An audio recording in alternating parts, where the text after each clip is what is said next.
வணக்கம். Bus stand கக்கூசில் படித்த சீமான் என்ன இப்படி பேசுறேன்னு பாக்குறீங்களா? தந்தை பெரியாரை பத்தி மிக ஆபாசமா ஒரு செய்தி சொன்னான் இல்லைங்களா? அதை எங்க படிச்சிருப்பான்? வாட்ஸ்அப்ல வந்தது, அந்த ஒரு பெட்டி செய்தி மாதிரி ஒரு போட்டோஷாப் பண்ணி ஒரு செய்தி வந்தது. அந்த செய்தியை ஆதாரமா வச்சுக்கிட்டு தான் அதை பேசணுன்றதெல்லாம் தெரியும். ஆனா இது எப்படி உருவாயிருக்கும், இந்த செய்தி எப்படி உருவாயிருக்கும் அப்படின்னு அப்படியே யோசனை பண்ணிட்டு பார்க்கும்போது தான் தந்தை பெரியாருடைய பொன்மொழிகள் எல்லாம் படிச்சுட்டு இருக்கும்போது ஒரு பொன்மொழி, உனக்கு பெருமை வேண்டுமென்றாலும் உற்சாகம் வேண்டுமென்றாலும் பிற மனிதனுக்கு தொண்டு செய்வதில் போட்டி போடுவதன் மூலம் தேடிக்கொள். இதுதான் பெரியார் சொன்ன செய்தி. பிற மனிதனுக்கு தொண்டு செய், அதுல போட்டி போடு. உனக்கு பெருமை வேண்டுமென்றாலும் உற்சாகம் வேண்டுமென்றாலும் என்றுதான் அவர் சொல்ற அந்த வார்த்தை. இது எப்படி இப்படி மாத்தினாங்க அப்படின்னா, நம்மளை சுத்தி சில ஆளுங்க இருப்பாங்க. ஒரு நல்ல பாடல் இருக்கும், சினிமா பாடல். அந்த பாடலை அப்படியே ஆபாசமா மாத்தி பாடுவாங்க. நம்மளை சுத்தி நீங்க கூட அதை பார்த்திருக்கலாம். அதே போல திருக்குறளையே கூட ஆபாசமா மாத்தி பாடுவாங்க, எழுதுவானுங்க. இந்த செவத்துல எல்லாம் எதனா ஒரு குட்டி செவத்துல அங்க எழுதி வச்சிருப்பானுங்க. அதே போல பக்தி பாடல்கள் இருக்கு பாருங்க, அதை கூட அப்படி ஆபாசமான சொற்களை போட்டு அது பாட பேதம் பண்ணி வேற மாதிரி பாடுற ஆட்கள் உண்டு. இப்படிதான் இந்த செய்திய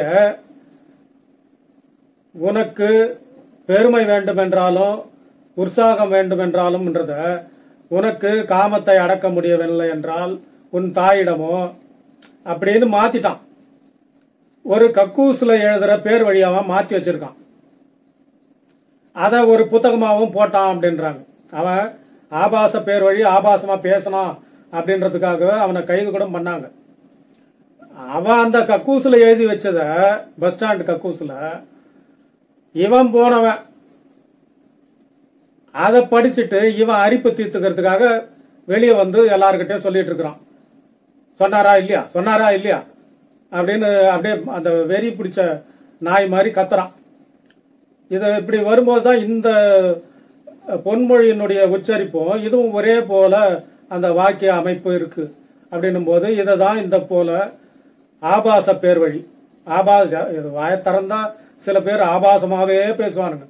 பொதுவாவே அது நம்மளை சுத்தி பல பேரை நம்ம பார்த்திருக்கிறோம். அப்படிப்பட்ட ஆளுங்க பேசுறது தான் இவன் ஆதாரம், அதுதான் உண்மை அப்படின்னு நம்பி அவன் நம்புறானோ இல்லையோ, அவனுக்கு பெரியாரை இழிவுபடுத்துறதுக்கு ஒரு வாய்ப்பு கிடைச்சது. இவனுங்களுக்கெல்லாம் எந்த ஆதாரமும் தேவையில்லை. ஏன்னா இவனுங்களுக்கு வெக்கம், மானம், சூடு, சொரணை எதுவுமே கிடையாது. நேற்று கூட திருச்சி ஏர்போர்ட்ல பேசுறான் பாருங்க, அவனுடைய முகம் எப்படி மாறிடுச்சு பாருங்க. அப்படியே ஒரு பொய் மூட்டை, அழுக்கு புழு பூத்த ஒரு பொய் மூட்டை என்னோட அப்படியே அதில் மூஞ்ச செஞ்ச மாதிரி வச்சிருக்கான். குடி வெறி ஒரு பக்கம், பொய் உடம்பெல்லாம் பொய். அந்த இது முகத்துல அப்படியே அகத்தில் இருக்கிறது முகத்துல தெரியுது.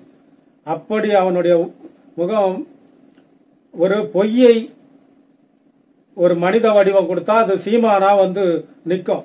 அப்படி இருக்கிறான். அதனால இது எங்கேயோ தேடினது எப்படி இந்த செய்தி உருவாயிருக்கும் அப்படின்றதுக்கு இதுதான் நாம் இப்போ அதை புரிஞ்சுக்கிட்டது. அதனால இந்த செய்தியை நம்ம வேற எதனா விடுதலையில வந்திருக்குமா எங்கன்னா எங்கேயுமே கிடையாது. ஏன்னா அவர் ஒருவேளை அந்த செய்தியை சொல்லியிருந்தாருன்னா அதை பல 100 முறை சொல்லியிருப்பார். அதனால தந்தை பெரியார் அந்த செய்தியை சொல்லல. அத இப்படிதான் திருச்சி எழுதியிருக்கிறானுங்க. இந்த கக்கூஸ்ல எழுதுற களவாணி பசங்க அததான் இந்த கயவாளி பைய எடுத்து பேசிட்டு இருக்கிறான். அதனால அவனை போற இடமெல்லாம் சிறப்பு அடி கொடுப்போம் அப்படின்னு கேட்டுக்கிறேன். இந்த வீடியோவை ஷேர் பண்ணுங்க. நன்றி.